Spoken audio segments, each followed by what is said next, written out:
Have you ever wondered why some women live alone? No boyfriend, no partner, not even seeming like they're looking for one. The answer isn't loneliness, lack of options, or heartbreak. It lies in something more uncomfortable, more unsettling.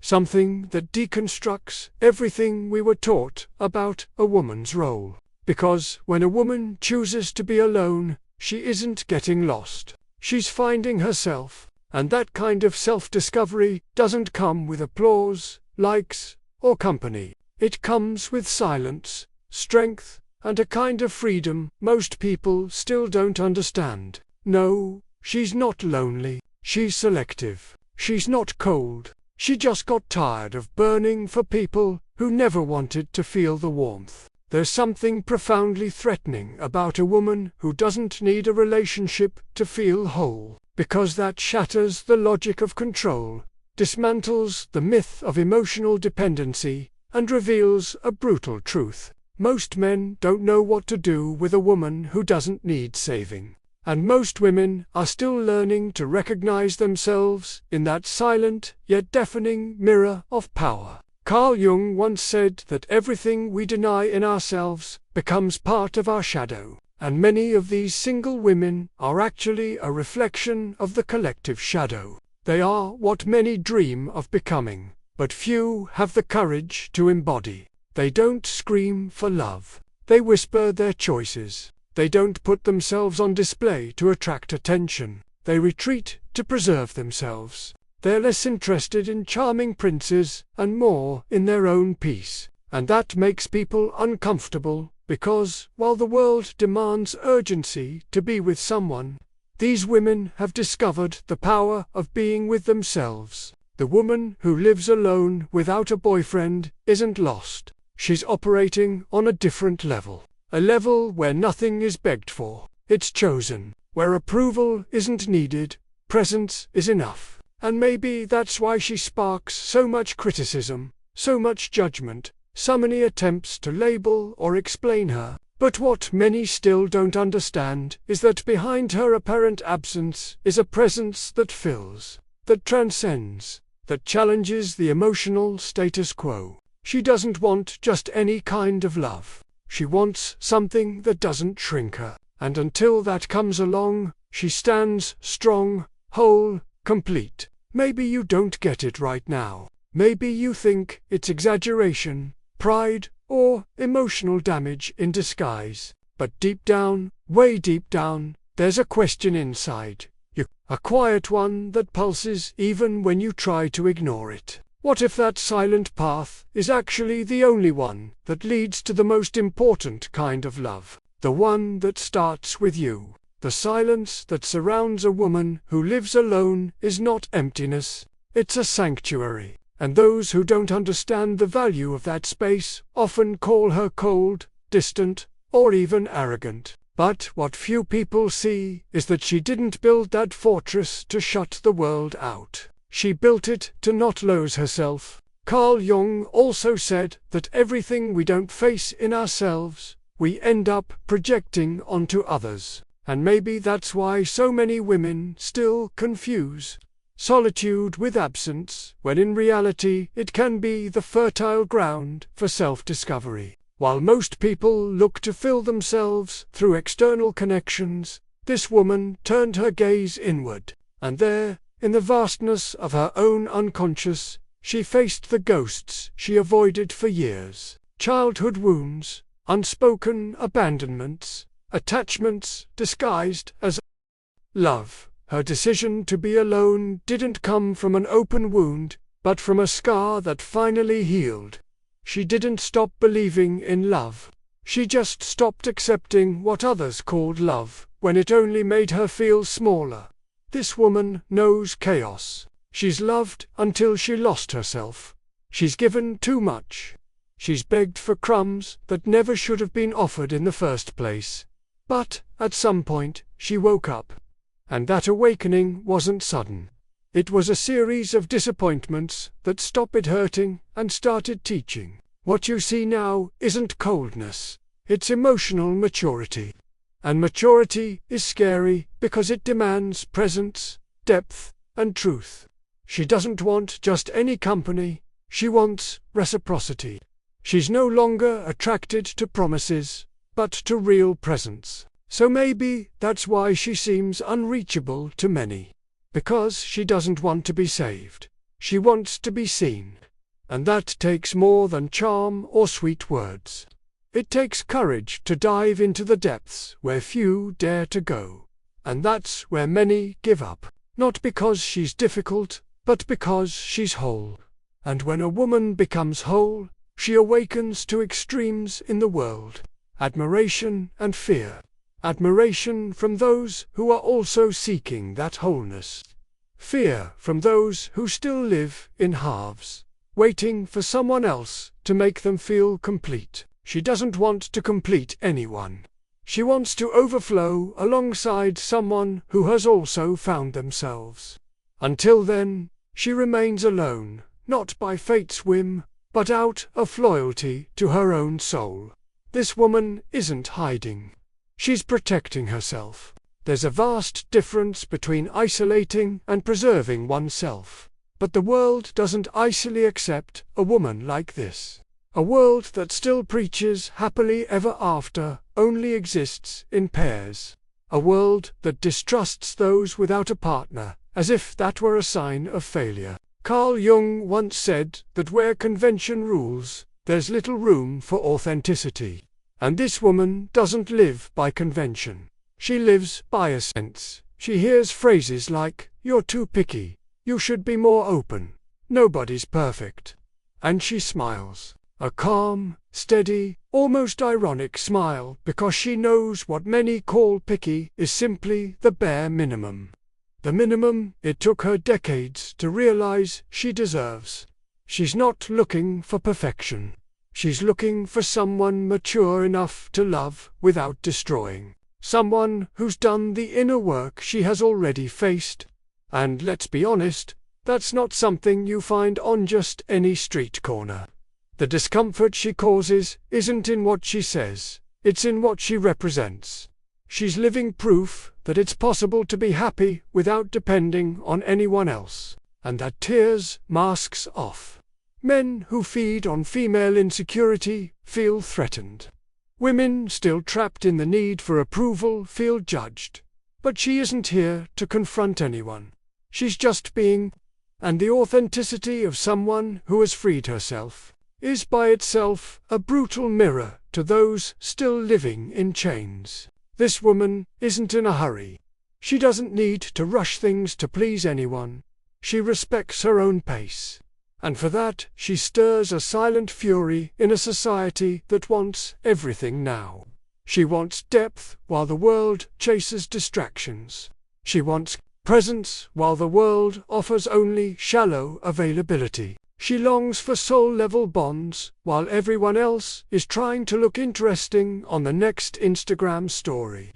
And when she says no, it's not a game, it's truth.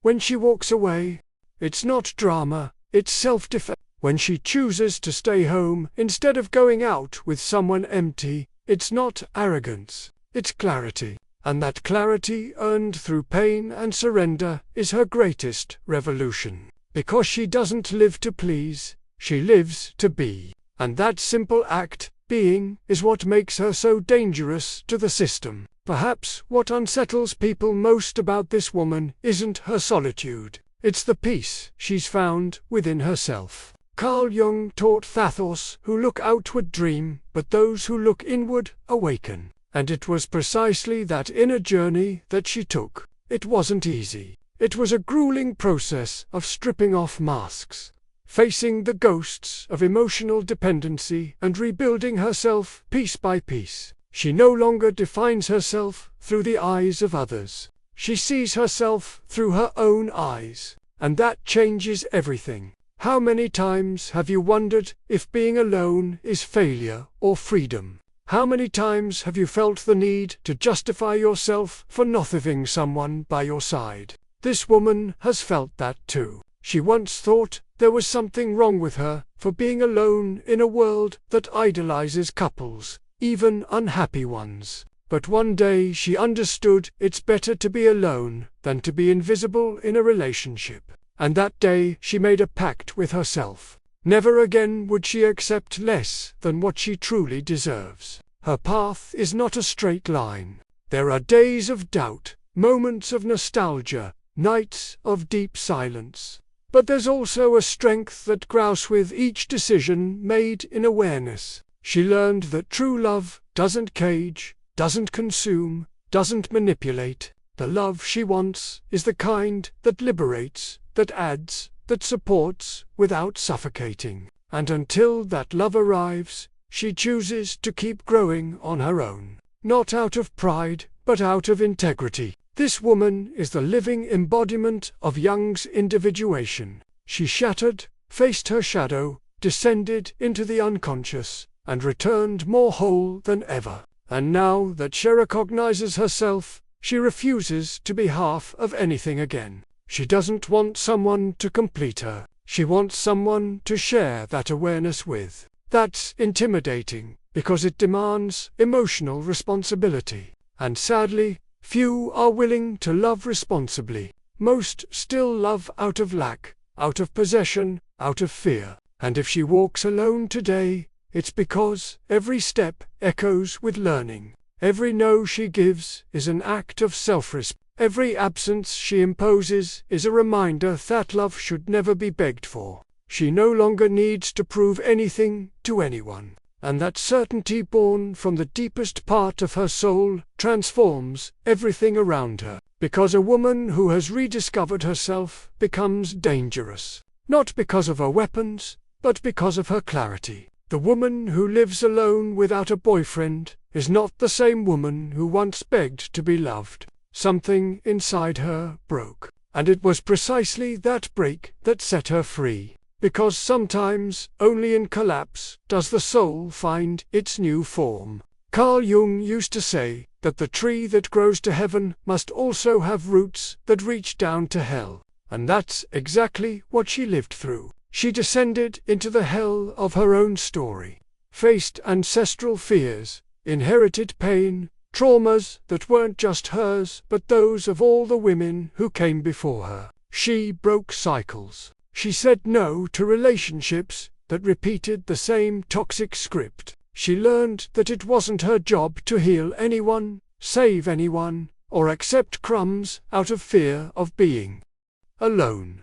And when she stopped accepting less, the world tried to convince her she was wrong. But she stood her ground, first with uncertainty, then with awareness, and finally with invulnerability. Because someone who has lived in their own abyss no longer fears absence. She learns to nourish herself with silence, to warm herself with her own presence. She's not unreachable. She simply no longer allows herself to be invaded. There's a world of difference between opening your heart and letting yourself be torn apart. She opens, yes, but only for those who come in truth, not with rehearsed speeches or empty promises. She's seen enough to tell the difference between presence and performance. Her intuition has become sharp. Her energy is a filter. She can sense from afar what lacks depth, and she doesn't hesitate to walk away. Her transformation isn't superficial. It's archetypal. It's as if she's tapped into an ancient wisdom. An old memory that women weren't born to serve, but to express, not to be shaped, but to overflow. And in accessing that memory, something awakened in her, a wild woman, intuitive, emotionally sovereign, a woman who, though alone, is far from lost. She's in communion with something greater, with her own destiny. And no matter how much they try to reduce her with labels, cold, difficult, distant, nothing sticks, because she no longer lives to fit in. She lives to expand. She no longer fights for attention. She radiates presence. She's no longer waiting to be chosen. She does the choosing. And that reversal of logic confuses those who still try to control the feminine. But she's no longer there. She's already crossed the threshold. And on the other side, she discovered that the real relationship begins only after you've loved yourself enough to not need anyone. There's something sacred about the way she walks through the world. She doesn't need applause or public validation. Her confidence is quiet, and it's in that silence that her true strength lives. Carl Jung said that everything we face within eventually becomes our destiny. And perhaps that's why this woman, in choosing herself again and again, has become the author of a destiny that few can understand but many secretly envy. She no longer tries to fill voids with promises or convince anyone that she deserves love. She doesn't beg for space in anyone's life because she's learned that presence should never be begged for. It should be invited. And when the invitation doesn't come from truth, she simply declines. She doesn't react with anger or bitterness. She steps away with the dignity of someone who's gotten lost too many times to let the same wound happen again. What few people understand is that this woman still longs for love. She still wants to be held,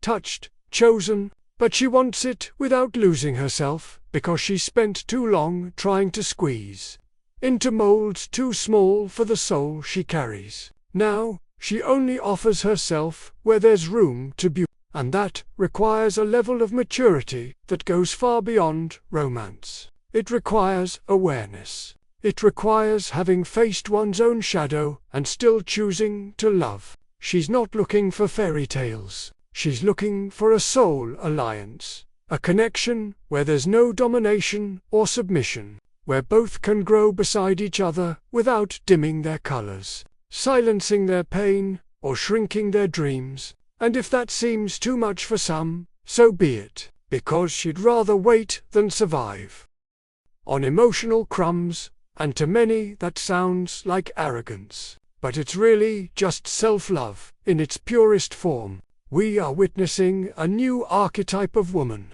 a woman who has walked away from the superficial and dived into the depths, who got tired of being merely desired and chose to be respected, who chose to be alone not because she gave up on love, but because she began to understand that real love never demands self-denial. And when a woman understands that, her whole world begins to change. She doesn't need to raise her voice to be heard. Her presence speaks before any words. Wherever she goes, the energy shifts, like something in the room realigns subtly but unmistakably. This isn't mysticism, it's energy. It's the weight of someone who has already faced the most brutal inner wars and chose to return in peace. Not because she conquered all her fears, but because she learned to live with them without being defeated. Carl Jung would say she found wholeness not by eliminating opposites, but by integrating them. This woman doesn't reject love. She's simply learned not to submit to unbalanced relationships where one must dim so the other can shine. She longs to love, but in a love where her essence doesn't need to be edited. A love where she can be both shadow and light, laughter and tears, silence and storm, because she realized that those who only love the pretty parts haven't yet learned what love truly is, and those who demand constant sweetness still don't understand the beauty of bitterness. So necessary for growth thatches to hold to settle for halves, too free to accept prisons disguised as care, too sensitive to endure shallow bonds, and at the same time strong enough to keep choosing this path, even when it hurts, even when it's lonely, even when it's misunderstood. That is the journey of an awakened soul, giving up instant validation in exchange for deeper truth. Deep down, the world fears women like her, women who don't need, women who don't bow, women who refuse to be molded because they challenge invisible structures, question old patterns, and break silent emotional contracts that once said a woman only has worth if she is with someone. And when she breaks those contracts, when she rewrites her own narrative, she inspires others. And that for the system is dangerously revolutionary. So she continues, sometimes with tears in her eyes, sometimes with her chest held high, but always with her feet firmly on the ground.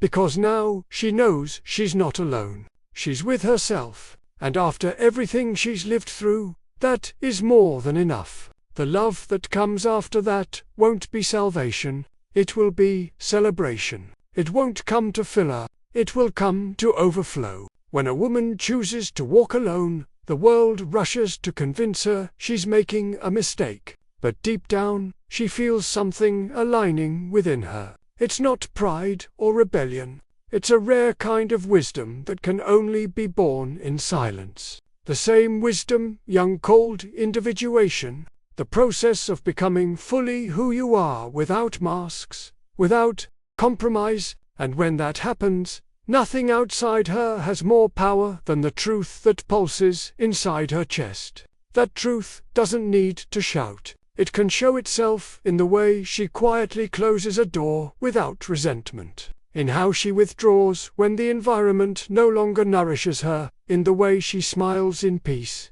even with no one by her side, because she discovered that being alone is not a punishment. It's a vow of loyalty to her own soul, and the soul of an awakened woman does not submit, does not dim, does not beg, it simply is. And that is enough. The world will keep trying to tell her she's missing something. It will keep offering distractions, plastic princes, love made for display. But she's already seen behind the curtain. She's already understood. It's not about finding someone, it's about never losing yourself again. And when that realization blooms, everything changes. Desire becomes discernment. Lack becomes choice.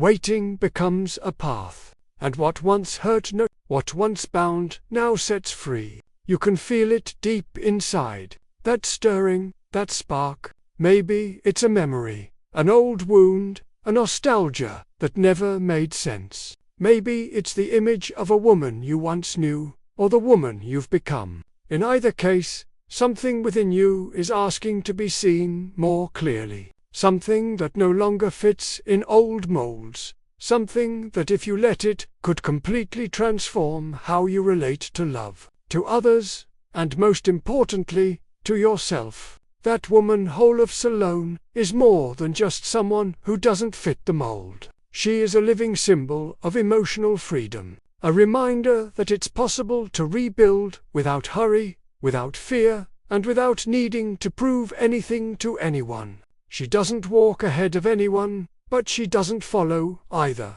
She carves her own path, unique, and along that journey, she lights little fires for others who are waking up too. If something inside you was touched by this story, maybe it's because, deep down, you too are ready for a new kind of love. A love that begins with reconciliation with yourself. A love that feeds on silence, presence, and truth. A love that can't be negotiated, begged for, or disguised, and if that love hasn't come yet, maybe it's because you first needed to become the woman who no longer accepts less than she deserves. And if this message found you at the right moment, or awakened someone you forgot was living inside you, then I invite you not to keep it to yourself. Share this video with other women who need to remember their own strength.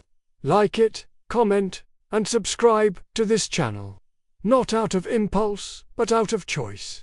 Because, when something touches the soul, the least we can do is let it keep resonating within us and through us.